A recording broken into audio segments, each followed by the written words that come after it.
The Orbital War, the Third War for Armageddon, by Matt Keefe and Andy Chambers. The Second Armageddon War, Ghazghkull's first invasion of that ill-fated planet, had cost the Imperium dearly. As the Imperium finally repelled the Orc invaders, their forces pushed outwards to reclaim worlds and systems which had been cut off for years, finding most of them to be little more than smouldering wrecks. Rebuilding even a tiny portion of the carnage wreaked by the Orcs would stretch the Imperium's resources to the limit. More pressingly, ensuring a sturdy defence during this time to guard against further opportunistic attacks would be a tall order, with the depleted, dilapidated and demoralised forces now available to the Imperium. The Apocalypse-class battleship Triumph was brought into Battlefleet Armageddon in 951 M41, and between the wars served as the flagship of the defence fleet under Captain Honeyegger. The Triumph proved to be the bane of many pirate fleets keen to take advantage of any weakness in the Imperial Navy. Amassing an impressive roll of honour, the Triumph became the symbol of the Emperor's will within the subsector. A generation later, when further Orc attacks on systems surrounding Armageddon started to drastically cut the amount of merchant shipping voyaging to the main system, the Triumph and other ships of the Imperial Navy found themselves stretched to breaking point. There were simply too few ships to cover so much space, and it was the merchant transports that were feeling the effect. An appeal for reinforcements was met by the arrival of Admiral Parol. On board his will, accompanied by 3 first-line cruiser squadrons. Acknowledging the Admiral's seniority and greater experience, Captain Honeyegger transferred command of the fleet to Peril, and, for a short time, the depredations of the Orc pirates abated. This all changed almost overnight, as the piratical raids turned into full-blown planetary assaults of several minor systems. The Third Armageddon War began in earnest when the Orc fleet re-entered normal space at the very fringes of the Armageddon system, converging immediately on Monitor Station Dante, one of 3 stations specially designed to guard against such an attack. Dante survived barely long enough to open a communications channel, let alone broadcast a distress signal. But for the defenders of Armageddon, already convinced that attack was inevitable, the breakdown in such communications was all the proof they needed that Ghazghkull had returned. While the ground forces in Armageddon and its neighbouring systems were placed on high alert, preparations were made for deep space conflict. Admiral Parol, commanding the fleet from his flagship His Will, led 7 cruiser groups against the invading Orc fleet, intercepting them close to the high-gravity world of Palucid. For Parol, perhaps feeling the pressure as the first line of defence against this greatest of threats, Palucid presented a quandary. The Orcs' inevitable goal would be to land on Chosin, Armageddon, and the host of other populated planets in the system.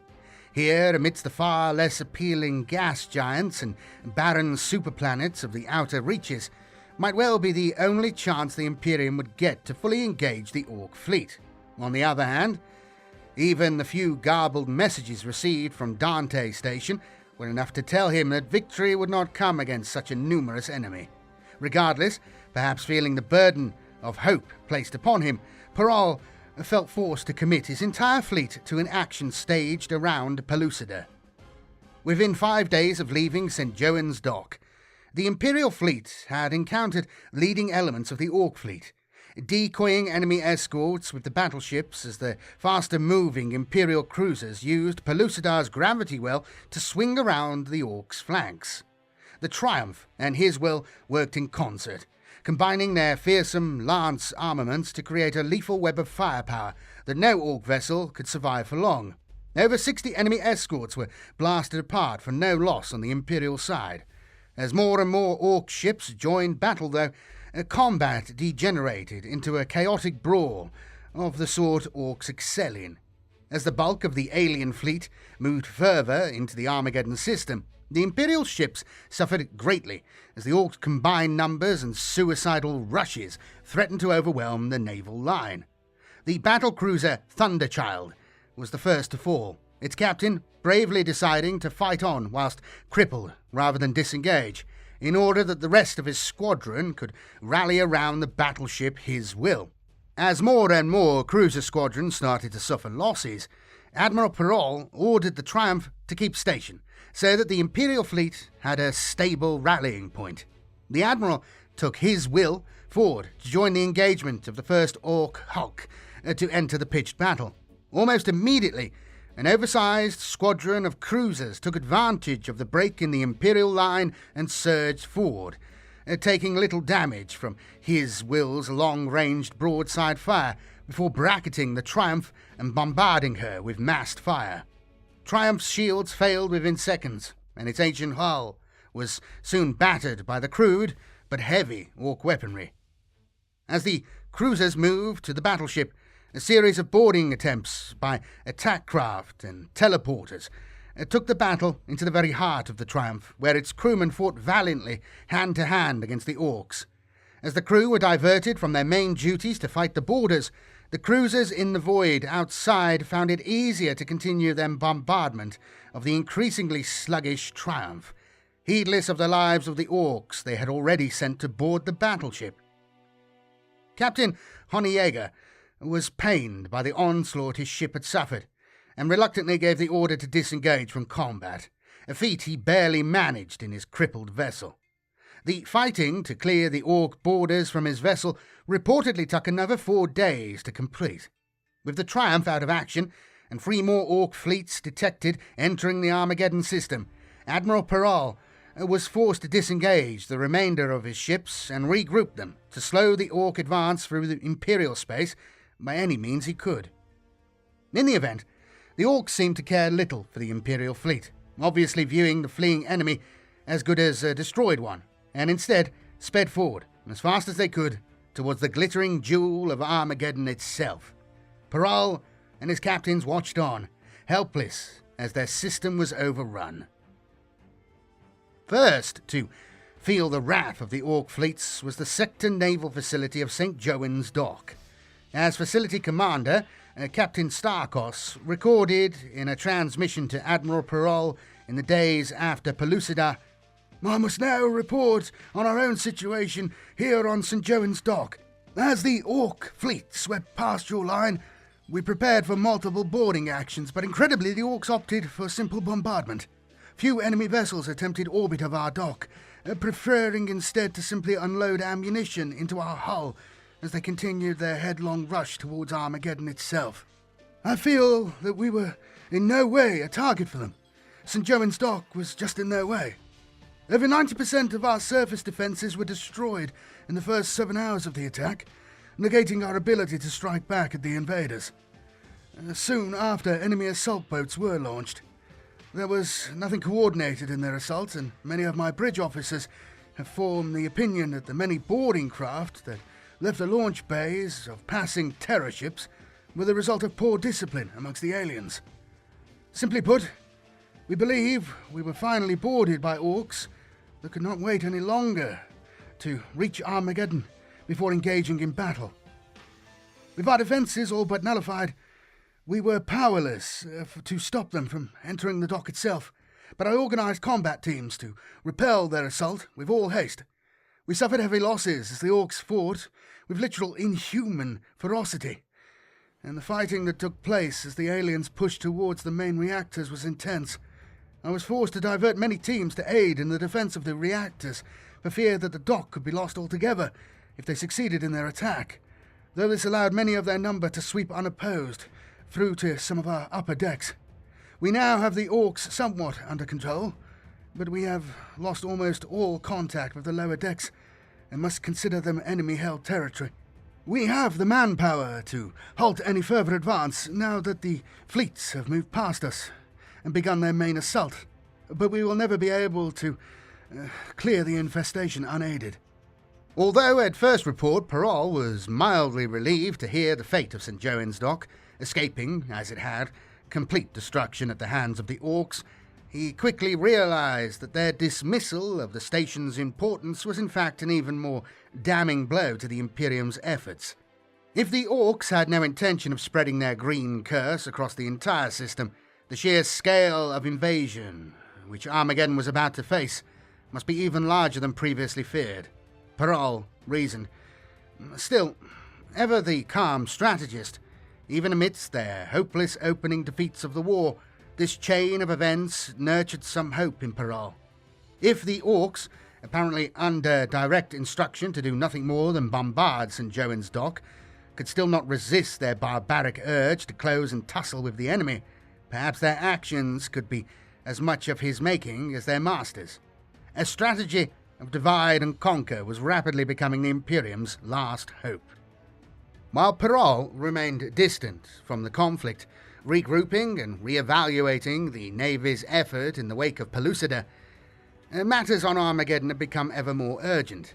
Fearing that the encroaching Orc fleet would come upon Armageddon before a coordinated defence could be mounted, many of those Space Marine chapters now amassing on the planet took to their battle barges and strike cruisers and returned to space.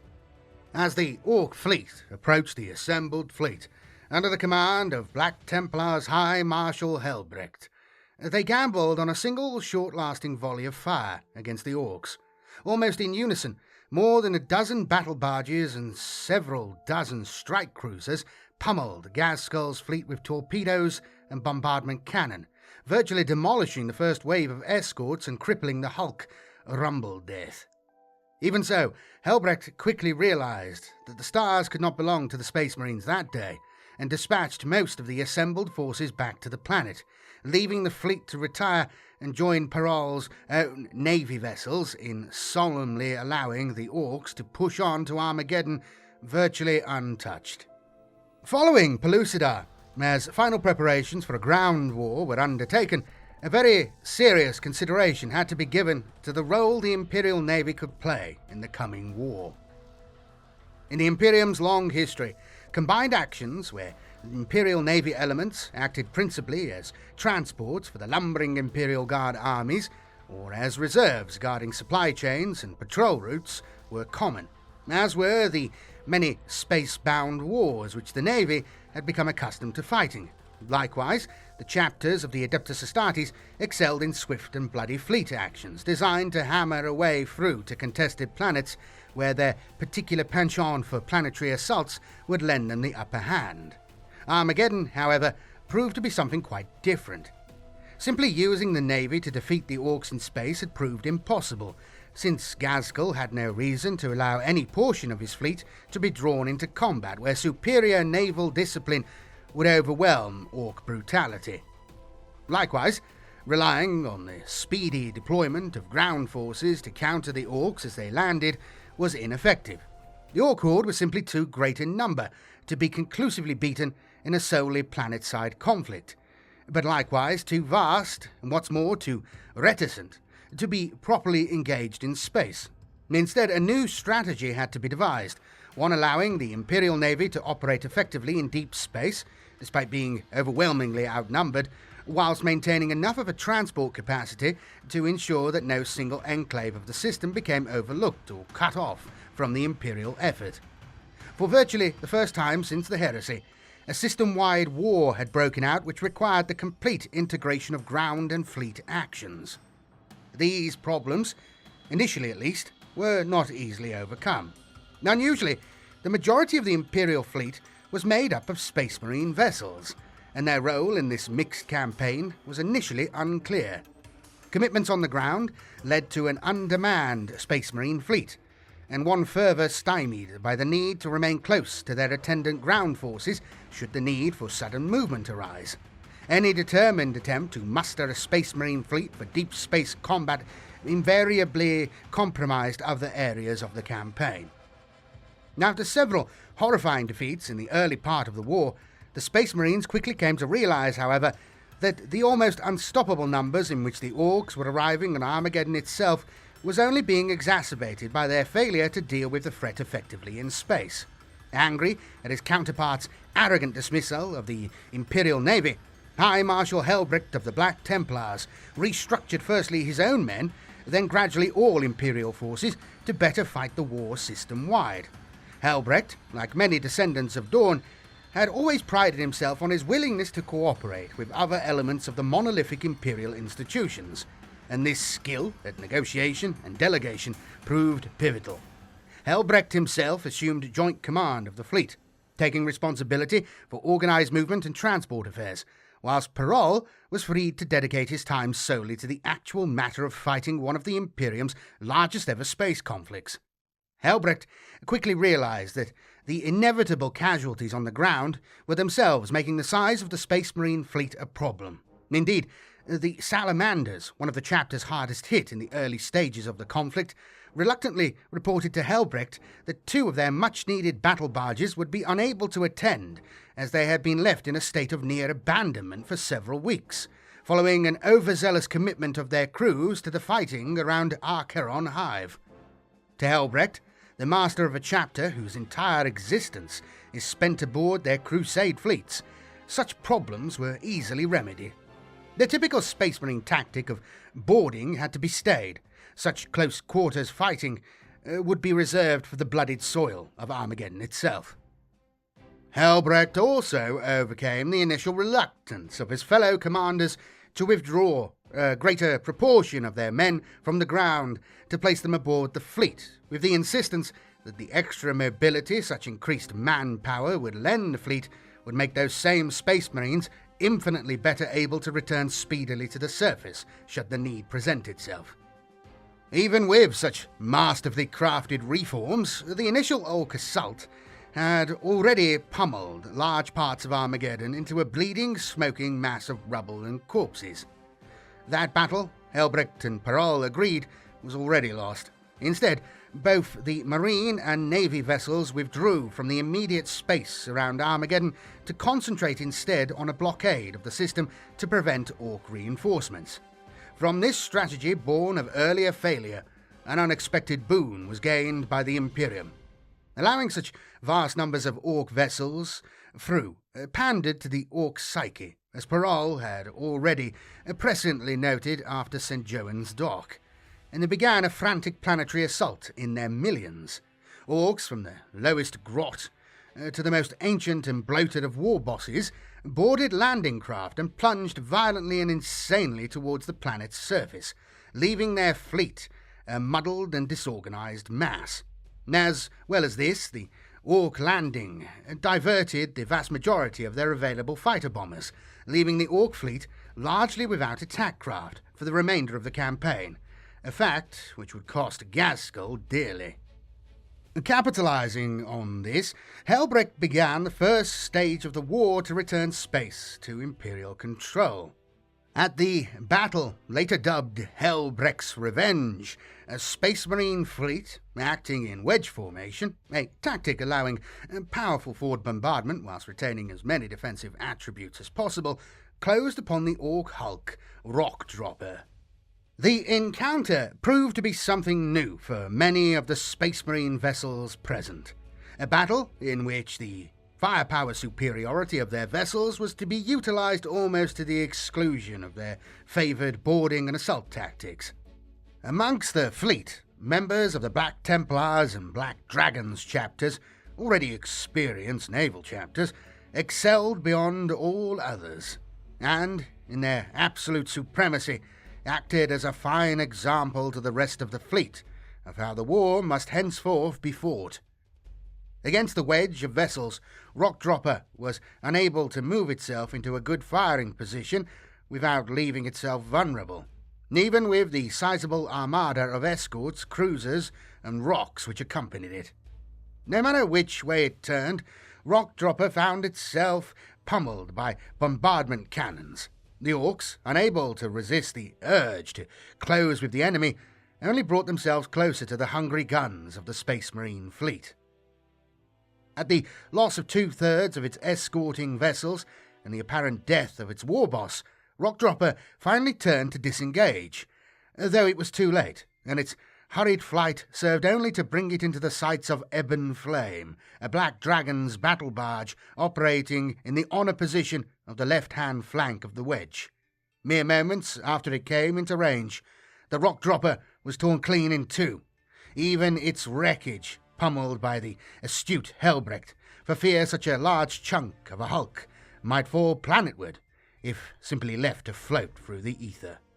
Even with such a victory under its belt, the Space Marine fleet still remained lone lighthouse in a sea of green, and at risk of encirclement.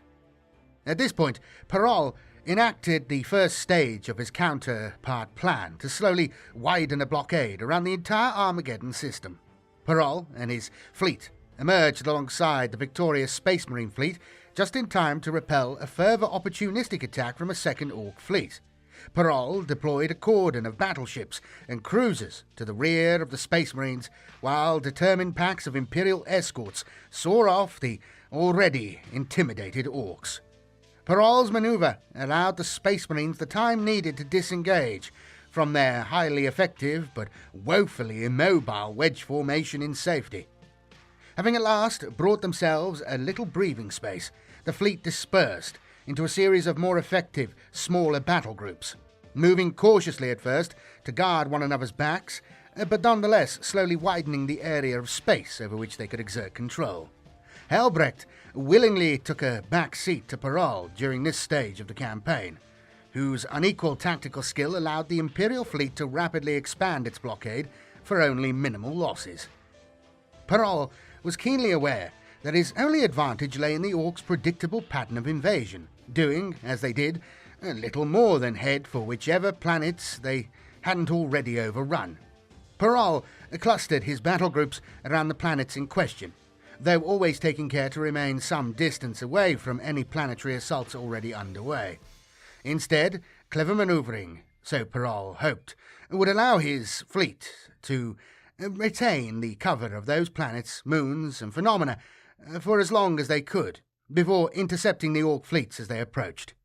The remnants of the Chosin line, a woefully inadequate perimeter of planetary defences installed in the system after the Second Armageddon War, finally proved to be of some, albeit minor, use in this strategy. By these means, Parol overcame his lack of numbers, since he could afford to leave gaps in the blockade in deep space areas, from where the Orcs would inevitably head planetward and run into the Imperial forces later on anyway. Insurgencies beyond the blockade were still frequent, however, and when they did occur, Peril carefully monitored the movement of the Orc hulks in question and waited for them to approach within precise range of other key points of the blockade.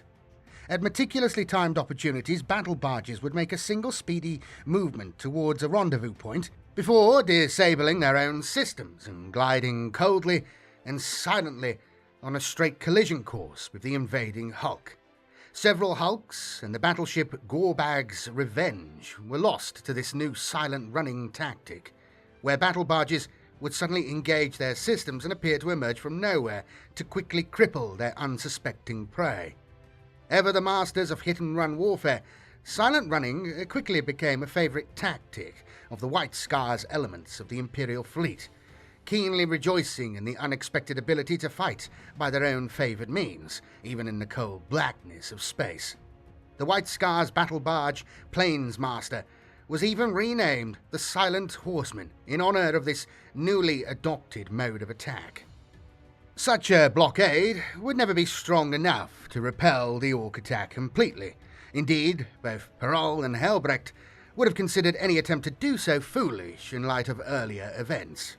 However, the carefully placed points of resistance along the blockade did dramatically reduce the number of Orc vessels and, most importantly, Orc hulks getting through, reducing the Orcs' available troops planetside and so handing the advantage to the otherwise beleaguered Imperial ground forces. Cautious but nonetheless erudite advances by battle groups at the edges of the blockade shored up valuable supply chains, sometimes reopening them after months of Orc domination. With this came the inevitable increase in Imperial reinforcements, still being summoned to Armageddon in numbers. With each new influx of Imperial Navy vessels, Hellbrecht was able to redirect precious battle barges and strike cruisers to the ground conflicts, further tipping the balance in favour of the Imperium. But there was no escaping the fact that the ground war would remain a precarious balance while the Orcs still flooded reinforcements planetwards via their mysterious teleporters. Acting on the freedom of movement brought about by this new dominance of space, Peril gave instructions for some of the most unique actions of the war, to seek out and destroy the teleporters. Hunting the enemy is one thing, indeed, the one thing that most of the available forces were adept at. But this was an enemy who had no reason to be caught. The simple pirates and raiders, most often the targets of such scouring searches, sooner or later, by their very nature, have to reveal themselves, even if only against unarmed merchant and transport vessels. Whichever vessel or vessels it was that bore the teleporters had little reason to remain in the face of the enemy. They could simply flee at first sight of attack, since their only role lay in remotely teleporting hordes of orc warriors. Parol and Hellbrecht were well prepared for a long hunt. The Oberon-class battleship Green Lake was chosen as one of the foremost hunting vessels, since its ancient design, dating from a time when the Imperium feared the then newly developed attack craft would invalidate its battleships, and optimized for operating single-handedly against a variety of foes without the need for escorts, made it the perfect predator. Even for this, the hunt could still have been in vain, were it not for a peculiar piece of luck. Ground forces on Armageddon itself reported a brief, 3-week-long period when, at initially unconnected times of the day, the teleporter drops seemed almost to stop completely, and with those that did arrive presenting an extraordinarily high number of dead orcs, hideously mutilated by the process. Captain Fitzmander, a skilled pirate hunter, realized there were only two possible causes: a sudden failure of the Orky technology, unlike, since, as far as anyone knew, Orchimedes was still alive and well, or some unexpected change in the conditions from which the teleporter was operating. Fitzmander narrowed down the likely causes to the area around Namara, where a fluke alignment of planets had captured the tiny world of Chosin, exactly equidistant between its gigantic neighbours, Namara and Gramul, exerting countless unpredictable astronomical forces upon all three. Most acutely, as revealed by long-range sensor probes conducted by Green Lake, was the distortion of energy and electrical activity around Namara, where the gravity of the other two planets had conspired to distort such signals. Working on the theory that this must be the source of the teleporter disruption, the Green Lake headed as swiftly as possible for Namara. Sure enough, in orbit about the planet Fitzmander located the Orc Hulk Skullbanger.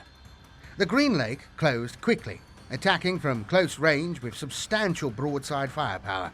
Lacking the fighter bombers that would be the customary response to a lone battleship such as this, and with only limited numbers of escort vessels, Skullbanger was so badly mauled that it was crippled as it attempted to enter the warp, the strain of which utterly destroyed the Hulk.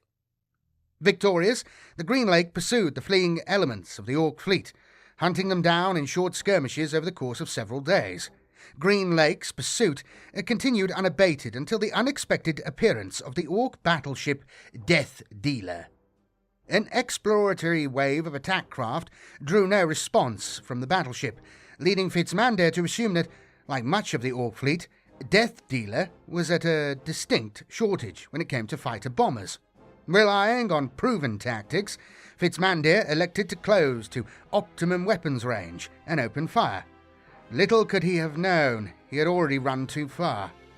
Moments before the order to fire could be given, the Green Lake was overrun by boarding orcs. Fitzmander could never have predicted such an attack, and his crew struggled to repel the boarders. Death Dealer, it seemed, also bore a teleporter, perhaps without sufficient range for planetary landings, but nonetheless sufficiently powerful to flood the Green Lake with orcs at a distance where ordinarily only the most powerful long-range weaponry would have been effective. Caught completely unawares by the tactic, Fitzmander died alongside his crew, fighting the orcs hand-to-hand amidst the cramped corridors across every level of the ancient battleship. At news of the Green Lake's destruction, Peril ordered an even more intense search for orc elements operating on the fringes of the system, believing now that far more vessels carried teleporters than he had previously feared. The destroyer squadron, Brothers of Kale, made a long-distance sighting of another Orc Hulk in the debris of Mannheim Station.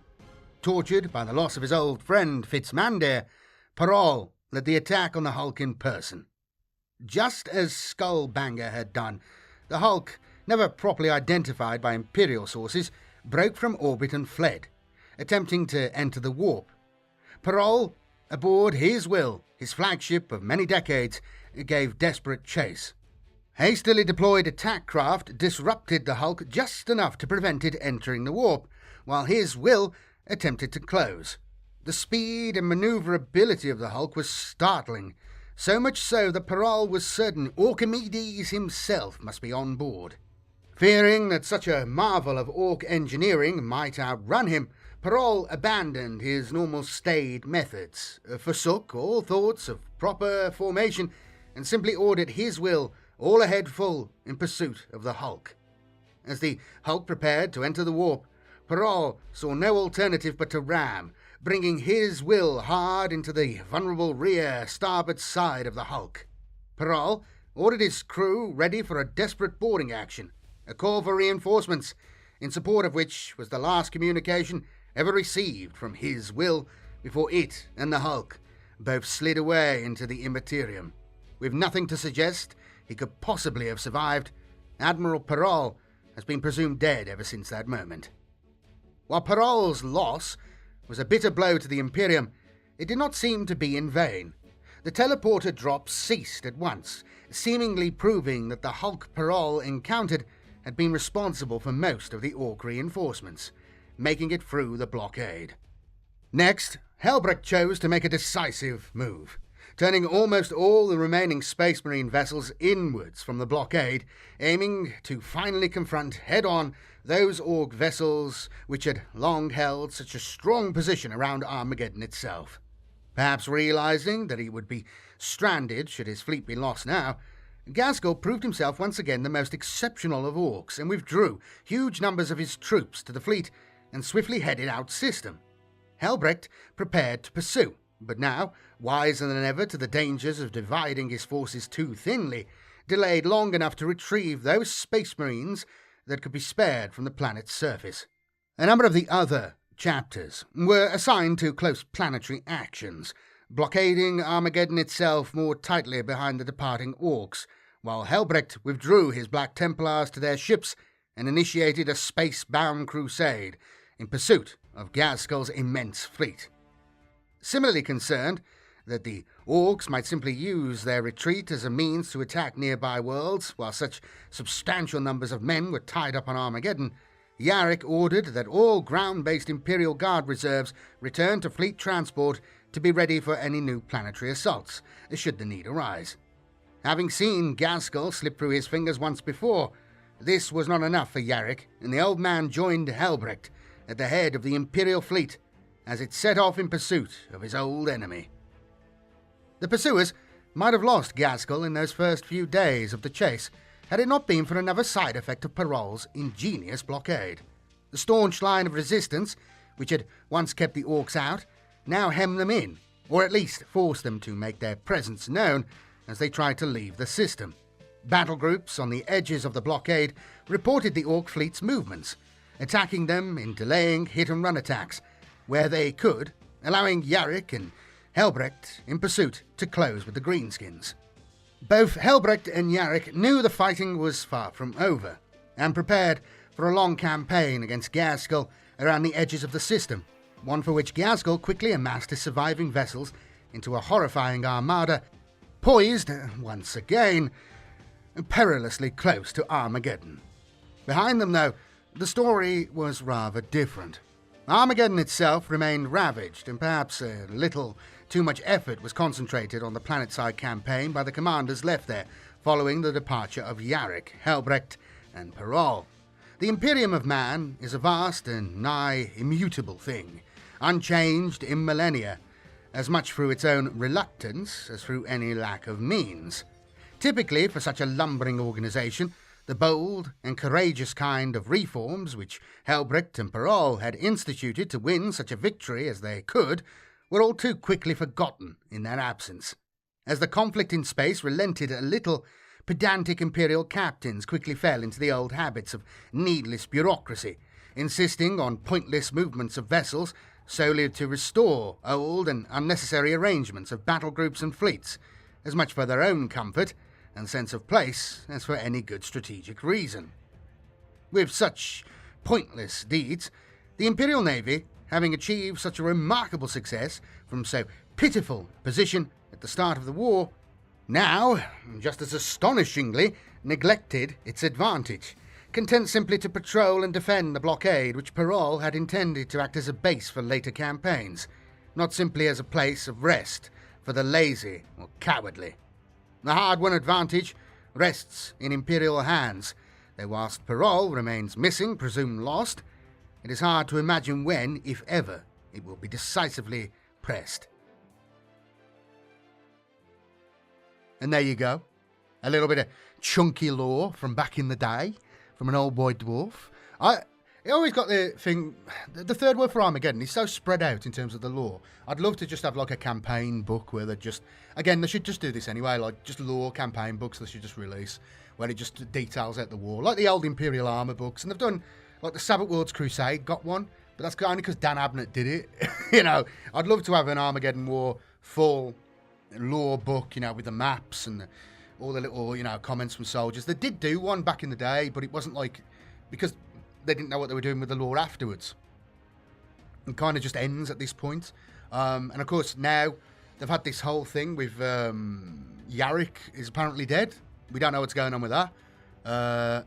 Angron has returned, and now it's a three-way battle in Armageddon between the Imperial forces, Angron, demons, world eaters, and orcs. Ghazghkull Thraka has had his head chopped off by Ragnar Blackmane, who he'd never met before, which is odd to me, extremely odd, and I don't know why they even bothered doing that. It doesn't seem necessary. It seems like I never understood that. I'm just going through these Psychic Awakening books now because I never got around to actually reading them because I'm really behind on everything. So I'm reading through them now, and I'm just like, what is this? You know, like there's some good bits in it. It's all over the place. I don't know. Anyway, thank you all for watching. More stuff coming soon. This was just a short one. It's a piece I've always wanted to get out there because I think it's a nice little piece that adds to the whole Armageddon thing. And I think it's kind of been lost to people's minds because it's so old. I mean, this is from 2002. So, yeah, a while. But this was when, you know, for me, 40K was at its absolute peak. You know, this is the top. This is the high water mark. It's been downhill since then. Anyway, I'll see you later. Thanks all for watching. I'll be back again soon. Thank you to everybody supporting the channel. You can see your name scrolling by here. If you would like to support the channel and get your name etched in honor on your screen, then yeah, you can become a member on the YouTube channel. I really appreciate it. I'll be back soon. Please give the video a like, share to anyone you think might be interested, and please do remember to subscribe. If you check out my second channel, A Border Prince Extra, I'll be putting up other little bits and bobs up there from now on, and so stay tuned for that. And yeah, more stuff coming soon. I'm just babbling now. Thank you all so much. Loved the Armageddon. It was just peak. It was peak 40K. It was fantastic. Anyway, ta-ra. Bye-bye. Cheers. May the Emperor protect.